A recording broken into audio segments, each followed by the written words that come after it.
I wanted to be a composer since I was like 13, but it just seemed like composition was this crazy idea, and I didn't really have a model for what that even looked like as a career. When I started at SPU, I was actually a music therapy major because I thought it would combine my love for service and my love for music. And I was in a music theory class, and our assignment was to compose a piece. And when I finished my composition in the class, the professor said to me, "Zach, you can study whatever you want and you can call yourself whatever you want, but you are a composer." And it was one of those moments when someone was really speaking into my life and saying, this is your identity, this is who you are.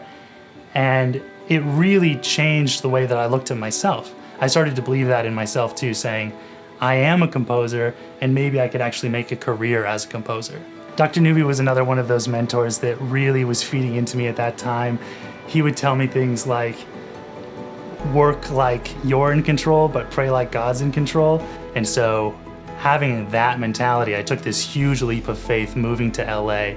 He had introduced me to a composer in LA at a funeral. We met at a funeral, and he was the only guy that I knew in LA who was making music. And right after I graduated, I called him up and asked him if I could come intern for him, and he said sure. And that was the only impetus that I had to move to LA. And I took that leap of faith, moved to LA, and I kind of took that idea of pray like God's in control, but work like you're in control into all of my work in that first year, and just knocked on every door that I could, tried to meet every type of music person that I could and say, I'm a composer, this is what I want to do, will you let me do that? And most people said no.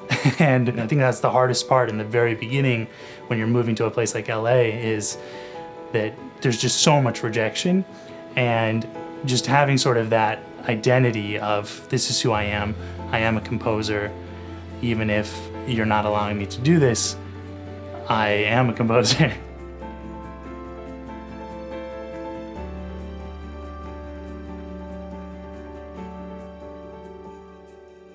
Thinking back about those early years and all the struggle that was happening right after graduating, to now 7 years later and working with these companies like Disney and Pixar and Universal, it's because of that foundation of education as well as the belief of all those professors and mentors that believed in me that really carried me through all of that rejection and the struggle in the beginning to where I am today, making a living as a full-time composer.